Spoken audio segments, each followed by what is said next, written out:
Up today, how to replace a DirecTV dish with an off-the-air antenna.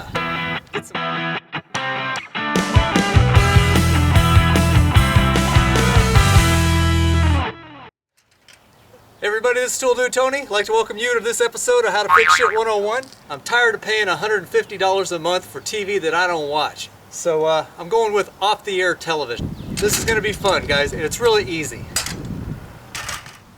Okay, so here's the parts that you're going to need to do this. You're going to need an HD off-the-air antenna. I've got a preamplifier, a piece of cable, some silicone grease. You're going to need some ends, and then some cable tools basically to strip and prepare the end of the cable. This is a socket wrench, 13 millimeters to take down the satellite itself. Also needed a socket wrench with a 5/16 inch socket, a pair of pliers, and a heavy duty cable tie. Oh yeah, and you're going to need a ladder to get on the roof. Okay, the first thing you want to do is find this.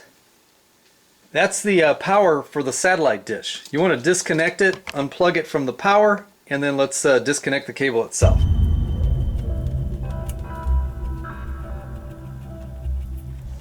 But this is the DirecTV dish, obviously. We're going to reuse this cable because it's connected to all the other connectors and all the other good stuff that DirecTV put in. It's also grounded, which is also very important. So I'm going to cut it off here just as close as I can to this little arm that comes up where the satellite receivers are. Okay, we're going to reuse this, put a new end on it. Now, the next thing we're going to do is take these 3 bolts out. That should pretty much release the satellite dish.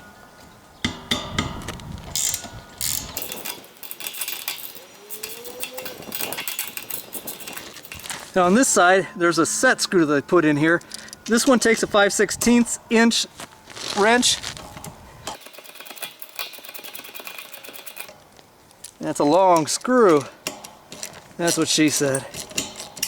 Okay, with the 3 bolts loosened and that set screw out of there, it should just lift off. That's it. Say goodbye to your satellite dish. Okay. I have a little bit of a challenge here with this. The DirecTV pole is actually thicker than what these brackets will take. So what I've done here is kind of switch things around. I've turned basically this inside bracket here around so that it's up against this flush. And that gives me just enough space now to be able to get this over the top. And when I tighten it down, it's not going to go anywhere. Do the same thing with this bracket. Put the skinny piece on first. Slide that through.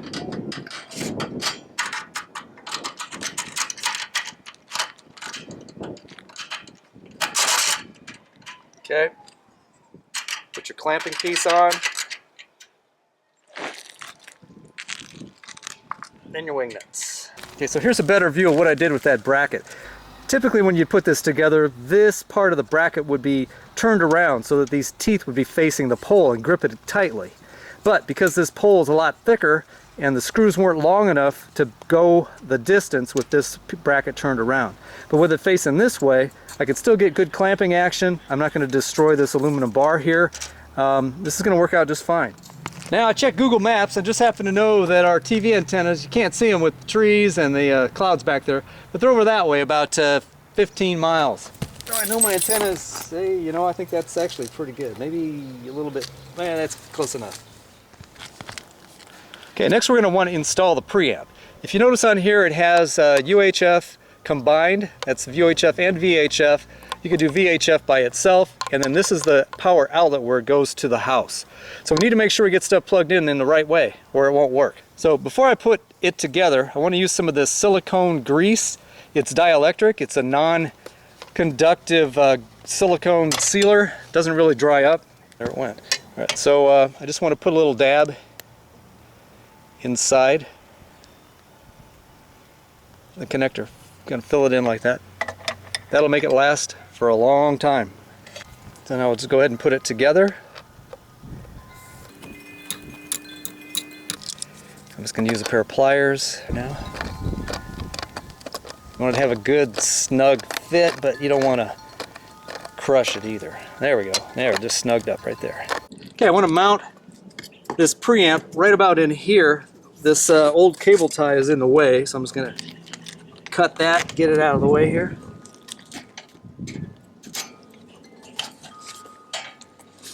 Okay, now just like the antenna itself, this preamp's bolts were actually too small to fit around this pipe.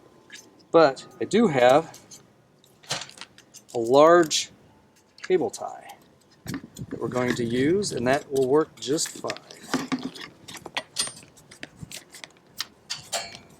Work that through.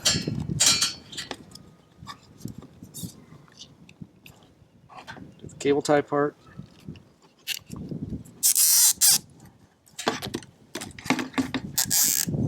Okay, I'll snug that up in a minute. I want to go ahead and get this other piece of cable hooked up. So just like before, I'm going to put some of that silicone grease, that dielectric grease, into this cable. So this is the connecting piece, connects the two antennas together. It's got two bands, I think one's for the UHF and the other's for the VHF. Not really sure. And just snug it up. That's good. Now I can go ahead and connect this, tighten up my cable tie here. Cut off the excess.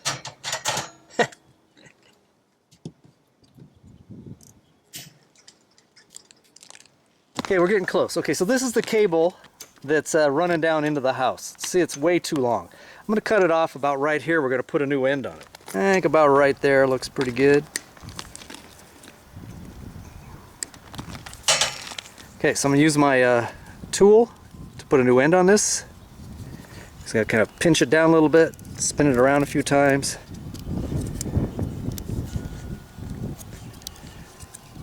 What that should do is cut through both the black and also the, yeah, see, that's perfect. That's just what we wanted it to do. I'm going to pull this braid down. It's actually the ground and the shielding for this. Shove the cable into the end. You want to shove it until the white inside is even with that bottom of the jack in there. Okay? Okay, now the next thing we need to do is cut this off. This is way too long. It should just be protruding just a little bit above. There we go, right about there. And now we should be able to stick it in the crimping tool. Yep, fits just nicely. And then crimp it. Give it a squeeze. That's it. Nice and tight. Just like before, we'll go ahead and put some of that dielectric sealer in here, and then we'll attach it. Let's go ahead and tighten down these wing nuts. Okay, now it's time to install the preamp power supply. It has to be connected someplace where there's power, and then also connection to the general house cable wiring. The cable to this TV is connected through this power strip that has a surge protector for the cable. If you don't have a surge protector, that's no big deal. Just put it on any cable between the cable itself and the TV. Just screw this in. And then plug it into the power strip. Or plug it into the wall outlet. Plug it into something so it gets power. That's it. You're going to need to disconnect all of this stuff. You don't need this anymore. So here's the power. Let's unplug that. Ethernet connection, HDMI, and then here's the cable part. We're going to need this, so be nice when you take this part off. So this is the cable that was attached to the back of the DirecTV DVR. So I need to fish this out and get it up to the back of the TV. Okay, so find the cable in. This one says antenna cable in. So either you can hook an antenna up here or you can hook up your cable. Yeah, all right, there you go. Okay, now we have to scan for the channels. Just set your channels.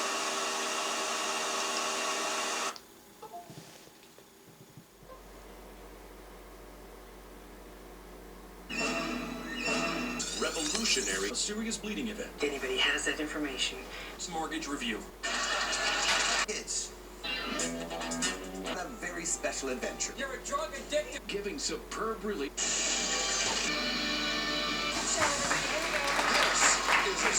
I'm Tool Dude Tony, and I'd like to thank you for watching this episode of How to Fix Shit 101. Hope you got something out of it, and hopefully you try it on your house. Hey, but let me warn you, if you're afraid of heights or your dish is up someplace precarious, just don't do it. Hire somebody like me to do it for you. It's worth it. You don't want to get killed on this thing. But my roof's not too bad, and, I'm used to being up here, so it's no big deal for me. Okay, so if you like this, maybe press that like button and subscribe to my YouTube channel. Really appreciate it. Yeah, all right, that's it. Tool Dude, out of here.